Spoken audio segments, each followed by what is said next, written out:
उड़ाने वाली ननद। आकांक्षा की शादी किशनगढ़ नाम के गांव में धीरज के साथ हुई। घर में आकांक्षा के सास, ससुर और एक ननद थी जिसका नाम था रुचि। वैसे तो घर में सब मिलजुल कर ही रहते थे, पर रुचि का स्वभाव थोड़ा अलग था।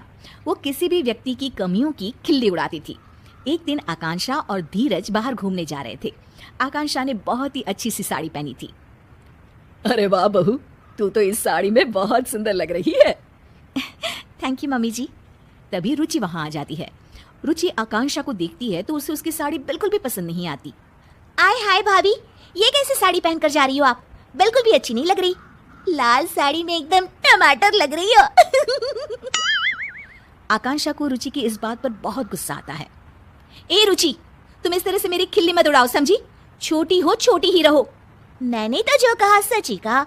जैसे कि ये जो झुमके पहने हैं ना, इतने भारी। ध्यान रखना भाभी, कहीं कान ही ना कट जाए। आकांक्षा ये बात सुनकर और भी गुस्सा हो जाती है। धीरज बात संभालने की कोशिश करता है। चलो आकांक्षा, फिल्म के लिए लेट हो रहा है। मुझे नहीं जाना कोई फिल्म देखने। आकांक्षा नाराज होकर अपने कमरे में चली जाती है। उसके जाने के बाद सब रुचि को डांटते हैं। रुचि, तुम्हें बिल्कुल भी तमीज नहीं है कि किससे क्या बात करनी चाहिए। बस हर किसी का मजाक उड़ाती रहती हो। मैंने क्या कहा भैया? मुझे तो सच में भाभी के कपड़ों पर हंसी आई। फिल्म देखने से ज्यादा लग रहा था जैसे किसी शादी में जा रही थी।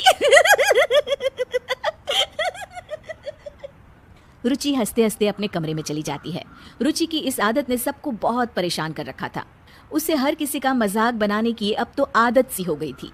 एक दिन आकांक्षा और उसकी सास टीवी पर अपना मनपसंद कार्यक्रम देख रहे थे। तभी वहाँ रुचि आ जाती है। क्या आप दोनों बेकार के सास बहू की सीरियल्स देखती रहती हो? कुछ समझदारी वाले भी सीरियल्स देख लिया करो ना। हमारी मर्जी है, हम कुछ भी देखें, तुम्हें उससे क्या? भाभी, सच क्यों नहीं कहती कि इन सीरियल्स के अलावा कुछ देखने का आप लोगों के पास दिमाग ही नहीं है?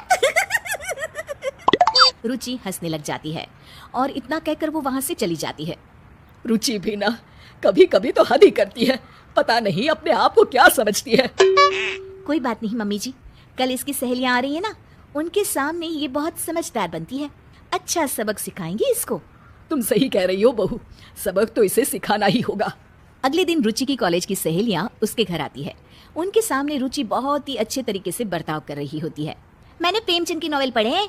कोमल, गरीबी के ऊपर उन्होंने काफी अच्छी कहानियां लिखी है। तुम्हें तो साहित्य कला की काफी जानकारी है रुचि। कल हमारे कॉलेज में साहित्य पर एक वर्कशॉप होने वाला है, तुम चलोगी ना? बिल्कुल चलूंगी कोमल। अरे राधिका, तुम तो कुछ ले ही नहीं रही हो। रुको, मैं तुम्हारे लिए कोल्ड ड्रिंक लेकर आती हूँ। अरे नहीं, मैं खुद ले लूंगी। अरे मैं ले आती हूँ ना, तुम यहीं रुको। रुचि को अपनी सहेलियों से इतने अच्छे से बातें करते देख आकांक्षा अपनी सास से कहती है, ये देखिए मम्मी जी, अपनी सहेलियों के साथ कितना अच्छा बर्ताव करती है। हाँ, बस अपने घर वालों को ही कुछ नहीं समझती। तभी आकांक्षा को एक तरकीब सूझती है। मुझे एक तरकीब सूझी है मम्मी जी, चलो इसको अभी सबक सिखाते हैं। अच्छा, चल चल बहू। आकांक्षा सबके लिए नाश्ता लगा रही होती है और जानबूझकर हर चीज को मिला देती है। कोल्ड ड्रिंक को कप में डाल देती है। तभी वहाँ रुचि आती है और रुचि खाने का ऐसा इंतजाम देखकर गुस्सा हो जाती है। अरे भाभी, आप भी ना एकदम गवार की गवार हो। कोल्ड ड्रिंक कप में कौन परोसता है? ओह, मैं अभी ठीक कर देती हूँ रुचि। और ये समोसे और चटनी एक साथ क्यों मिला दिया आपने? कितनी पढ़ाई की है आपने भाभी? रुचि की सहेलियां रुचि को ऐसे बातें करते देख दंग रह जाती है। अरे रुचि, ये क्या तरीका हुआ अपनी भाभी से बात करने का? रुचि अब आकांक्षा का मजाक उड़ाने लग जाती है। ये देखो, ये कोल्ड ड्रिंक चाय के कप में लेकर आई है। रुचि की सहेलियों को इस बात पर बिल्कुल हंसी नहीं आती। रुचि, हम तुम्हें बहुत अच्छी लड़की समझते थे, पर तुम ऐसी होगी हमने तो कभी सोचा भी नहीं था।